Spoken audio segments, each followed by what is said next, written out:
यानंतर पुढची महत्त्वाची मोठी बातमी बघूया। जरांगेंना आरक्षणाचं काहीही पडलेलं नाही, त्यांना फक्त राजकारण करायचंय असा हल्लाबोल ओबीसी नेते लक्ष्मण हाकेंनी जरांगेंवर केलेला आहे। आगामी निवडणुकीच्या दृष्टीने ओबीसी म्हणून आम्ही सर्व समाजाला एकत्र आणू असं वक्तव्य हाकेंनी केलेलं आहे। 2024च्या निवडणुकीत खरा महाराष्ट्र नेमका आहे तरी काय हे कळेल असं लक्ष्मण हाकेंचं म्हणणं आहे। आरक्षण नक्की का आणि कशासाठी आम्हाला दिलं हे शरद पवारांनी सांगावं अशी मागणी सुद्धा हाकेंनी केलेली आहे। आमच्या हक्काचं आरक्षण टिकवण्यासाठी असमर्थ ठरल्यास त्यांना त्यांची जागा दाखवून देऊ असंही लक्ष्मण हाकेंनी म्हटलंय। त्यांच्याशी संवाद साधलाय आमचे प्रतिनिधी कृष्णा केंडे यांनी। माझ्याबरोबर ओबीसी नेते लक्ष्मण हाके सर आहेत। हाके सर, समाजाच्या आरक्षणापासून सुरू झालेला प्रवास आता थेट आंदोलकांचा आपल्याला राजकारणात येण्यापर्यंत थेट इशारा देत आहेत। मनोज जरांगे यांनी देखील विधान केलंय, कसं पाहताय? नक्कीच जरांगे पाटलांना स्वतःला राजकारणात यायचंय का मराठा समाजाला राजकारणात यायचंय या प्रश्नाचं उत्तर जरांगेंनी परत एकदा द्यावं। तुम्हाला आरक्षण गरजवंत पडलेलं नाही, तुम्हाला राजकारणाचं पडलंय। जरांगे, तुम्हाला आरक्षणाबद्दल कवडीचंही ज्ञान नाही, मी परत एकदा सांगतो महाराष्ट्रासमोर। आणि जरांगे आणि मराठा समाजाला राजकारणात आणू इच्छित असाल तर मराठा राजकारणात नव्हता कधी या प्रश्नाचं उत्तर सुद्धा तुम्ही महाराष्ट्राला दिलं पाहिजे। आम्ही राजकारणात आलो तर नावं ठेवायचं नाही असं देखील जरांगे म्हणतात। राजकारणात परत एकदा राजकारणात नव्हता कधी तुम्ही। राजकारण हा तुमचा पेशा आहे, प्रोफेशन आहे तुमचं।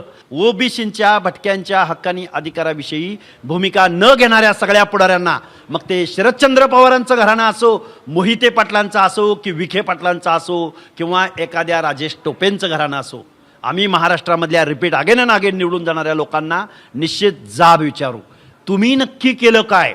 तुम्ही विधानसभेत बोललात, तुम्ही आमच्या आंदोलनात सहभागी झालात, तुम्ही आम्हाला एखादं पत्र काढून आम्हाला पाठिंबा दिलात आणि याचं उत्तर नाही असं असेल तर ही घराणी सगळी पराभूत झाली पाहिजेत। यासाठी ओबीसी आणि भटक्या विमुक्त जाती जमाती निश्चित भूमिका घेतील आणि नालायक लोकांना घरी बसवतील। ज्या प्रकारे जरांगे पाटील आव्हान देतात तसं तुम्ही काही राज्य सरकारला आणि या राज्यकर्त्यांना आव्हान देताय का? आम्ही राज्यकर्त्यांना, सगळ्या पक्षाच्या प्रमुखांना माझी परत एकदा कळकळीचे हात जोडून विनंती आहे की तुम्ही व्यक्त व्हा। माननीय शरदचंद्रजी पवार साहेब, तुम्ही लोकनेते, या महाराष्ट्राचे जाणते नेते आहात। तुम्हाला आरक्षण नक्की कुणाला का दिलं गेलंय, कशासाठी दिलं गेलंय या प्रश्नाची सगळी उत्तरं तुम्हाला माहिती आहेत।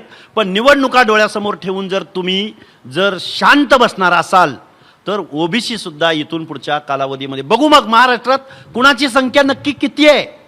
महाराष्ट्रामधला ओबीसी विजयंती जर एकत्रित झाला तर महाराष्ट्रातल्या आत्ताच्या आमदारांनी आपला बोरा बिस्तारा गुंडाळायचा आणि आपल्या घरी जायचं।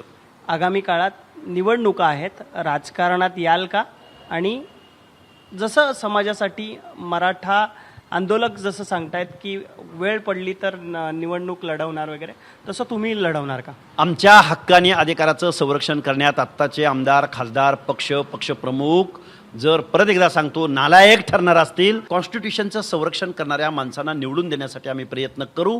आणि आम्ही सुद्धा 288 मतदारसंघामध्ये निर्णायक भूमिका घेऊ, कारण आम्ही 60-70% आहोत। आणि SC ST बांधव जर आम्ही एकत्रित केला तर मला वाटत नाही की आमच्या या आरक्षणासंदर्भात, संविधानासंदर्भात कुणाची वाकडी नजर करण्याची हिंमत होईल।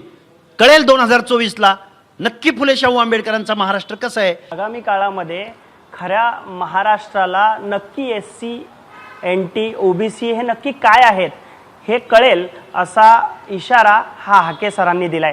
कॅमेरामॅन विनय राजभरसह मी अल्पेश करकरे, ABP माझा, मुंबई। ABP माझा, उघडा डोळे बघा नीट।